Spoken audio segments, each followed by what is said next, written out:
Matthew? I'm not going to respond to I mean, I guess through the chair, it's just that's really what's coming forward next month. So next month is about the focus on the arrangement with Selwyn. Yeah, okay. What's in front of council today is the ability to formally adopt, amend your LTP so that you could enter into an arrangement with Selwyn. Councillor Cathy, just on the political side, because it's really a political question you asked probably, Matthew, it's not appropriate for him to answer that.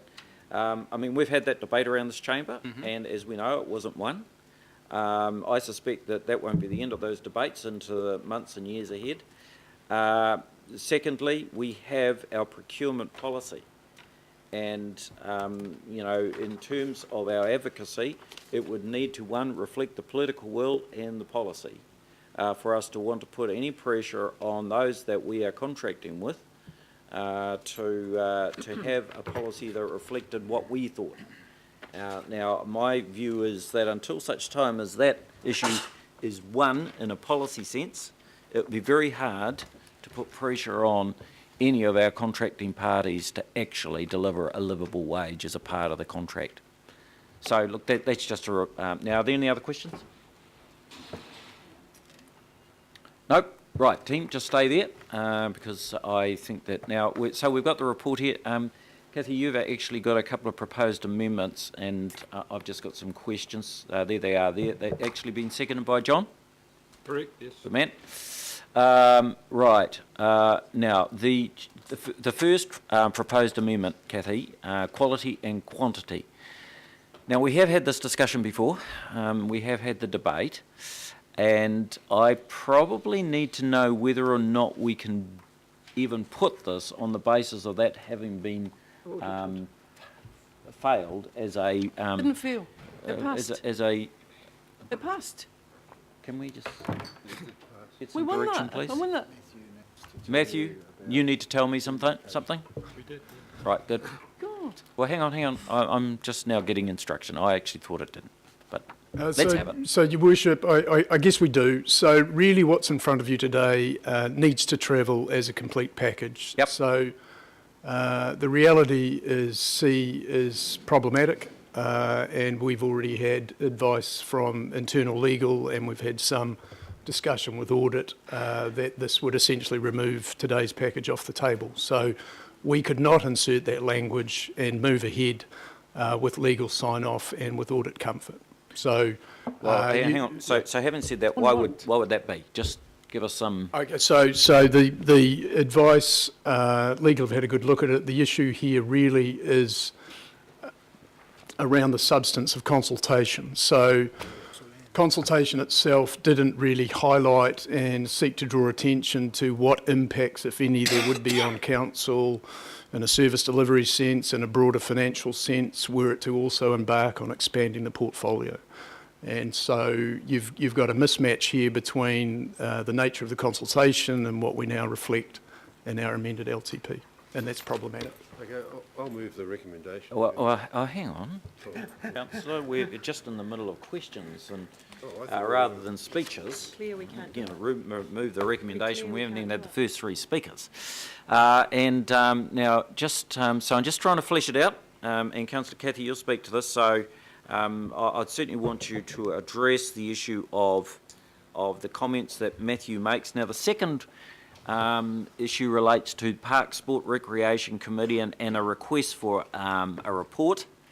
And I guess first question, Kat, how long would such a report take? Unfortunately, I'm not in a position to answer that. It would need to go to our Community and Social Policy team. Yep. I have raised the issue with them. They would be happy to receive that resolution, but I can't put a time frame on that. Right, so it won't be in the next 2 or 3 months, will it? Okay, and Councillor Chris, you're present chair of Park, Sport and Rec. Will you speak on this? I'm not intending to, because this has a very long and complex. I'm sympathetic to the. This is just on the issue of a report coming back. I'm sympathetic to the issue of Liston Village being retained. However, to do justice to this issue. I'm just not sure that we are, with the plethora of reports that are coming back to parks, we are going to be able to do sufficient justice to it. I'm wondering whether the mover of the amendment would entertain it coming back directly to regional development. It might be more appropriate. Okay, I mean, that may be a point for Cathy to reflect on. Look, I'll move it. Is there a seconder, please, to the overarching? Councillor Ross? Hello, I want to speak. You want to speak to it too? I've just got a question. Well, hang on. Were you prepared to second this? I'm prepared to second. It's already seconded. Already seconded. This is the original motion? Yeah. Oh, not the amendment. No, I'm just asking for a seconder to the original. George, right, that's it. George, you're up. Okay, so it's moved and seconded as the original motion. We've got amendments 2 moved and seconded. Now, I would like to have, so we've got Ross who would like to speak to it. Cathy, you'll obviously speak to your amendments, but let's just get a batting order here first. So Ross, George as the chair. Anyone else want to speak? No, and then, so I'll have Cathy as number 3, and then John, and... I just was wanting to Ben? ask a question on the amendment. I've got a question Okay, too. right. I shall speak now. And councillor Mike too. Okay, a question on the amendment. You've got a question too? Okay, well, let's deal with the questions, I think, just to sort of clear out any stuff. Councillor Cathy. I'd kind of like to hear, the lawyer has just joined us. I'd kind of like to hear the legal opinion about inserting one word into the LTP, one word that a resolution supported, or a resolution of this council supported, and one word that has no effect other than to say there is a waiting list and we want, if possible, to build more houses. I don't see how that can, I don't actually see how, yeah, you tell me.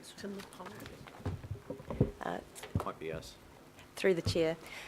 Generally speaking, the legal requirements are that when the council proposes changes to the long-term plan, including here relating to strategic assets, that we have to clearly explain to the public what those changes are and what those financial implications are in the consultation document.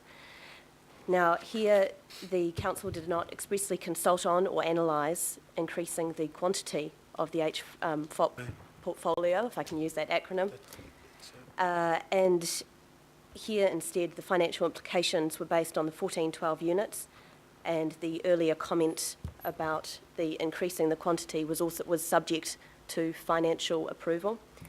If we didn't consult on a particular change or assess the implications, then we cannot now include it in the long-term plan.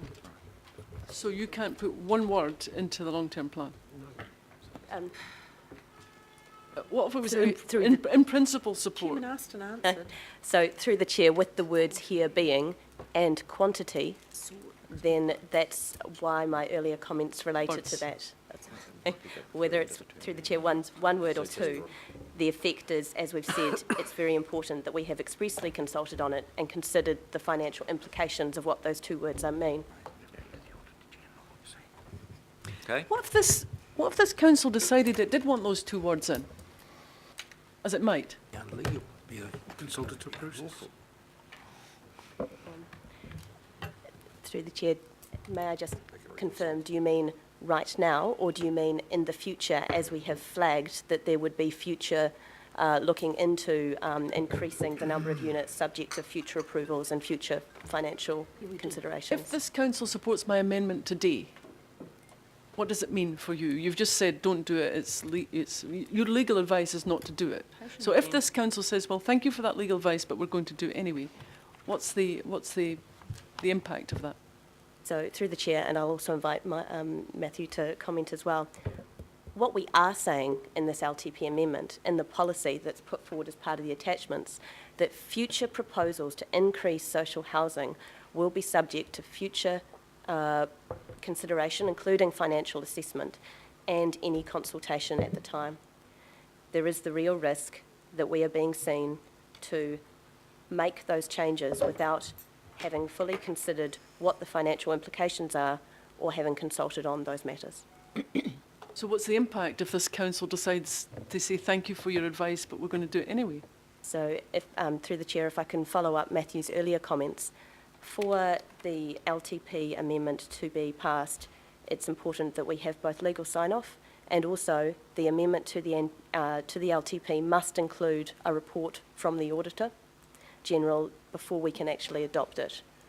So if I can repeat Matthew's comments, those are the two steps here that would be put at risk. Matthew, black and white. Your view is that if we make this Well, change, I'm- then that will abort. what Yeah, look, the I'm auditors I'm simply for reinforcement, but you have a audit opinion in front of you which travels with the package, which the Office of the Auditor General is completely comfortable with. We have discussed your amendment with them. They are not comfortable you considering this audit opinion if that were to go through. So we start to get into a bit of a pickle around how this whole program is progressing. What does comfortable mean?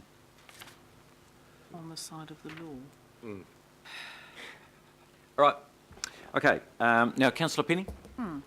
Thank you, and I do understand and have a huge amount of support for where Councillor Kathy Casey is going. However, I'm also aware of my fiduciary duty, which is to operate within the comfort of the law, in other words, on the side of the law, and I don't want to put the progress of this important piece of work at risk. So I'm not going to be supporting C.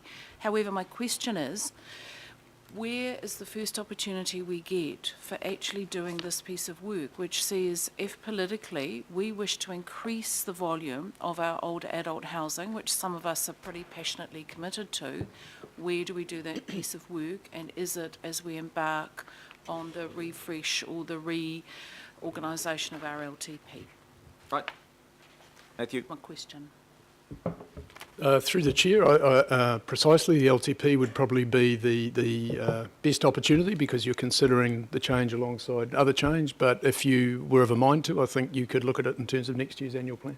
Okay, so we could embark, for those people who might be around the table who are committed to this, the annual plan is the place to start ASAP.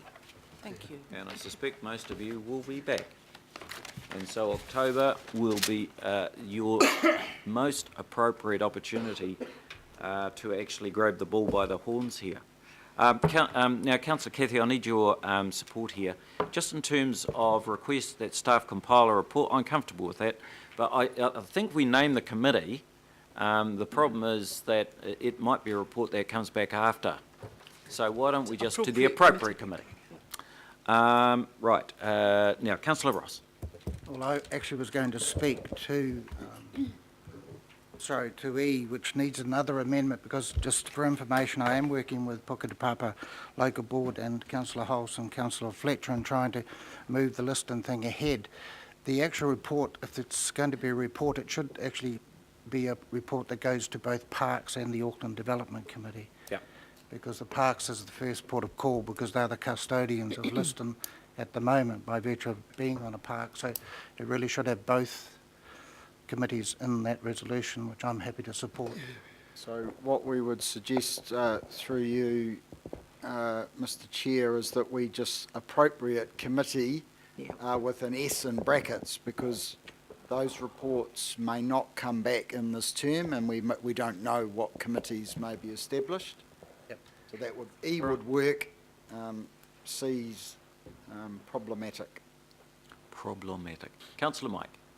May I ask how much or how many buildings and how much land is to be sold to help fund the improvement of the quality of the HFOP portfolio?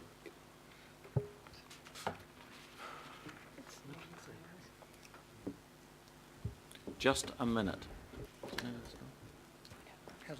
Hasn't been identified yet. Alan. Morning. Welcome. I mean, obviously, Get yourself comfortable, Alan. obviously, Your Worship, this is all part of the package, as Matthew mentioned earlier, that's coming forward to Council next week. I mean, I think we recognise what the Council's requirements are in terms of the objective to maintain at least the minimum, and I understand the sentiment to grow it. We have also signalled that the financial ability to do that is somewhat constrained.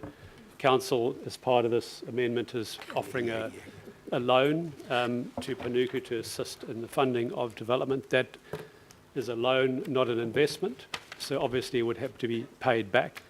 The intention, as is signalled in the documentation, is to pay that back through the sale of assets that are not fit for purpose. I think we've been very clear that we're looking to move this portfolio to a portfolio that better meets the needs of older people, both in terms of the quality of the unit and the location of the unit. Obviously, there's some assets in the portfolio that don't meet a series of criteria. We have, together with Selwyn and Council, assessed against something like 17 criteria the assets and how they fit.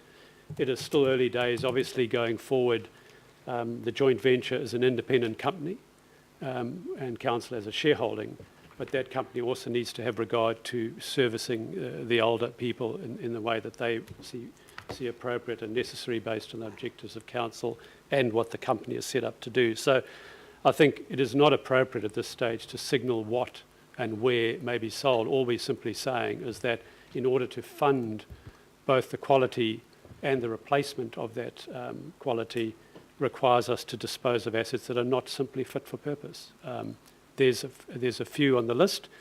I think in terms of the vulnerable people, this is not the place to identify where that might occur. These are vulnerable people. You know, some of these things might take 10 years or more to work through a disposal process. So, and the last thing we would want is to put elderly people in a process that they think that they're going to be threatened with their homes, when it's quite clear that this council has made it objective not to do that and to ensure that those people are maintained in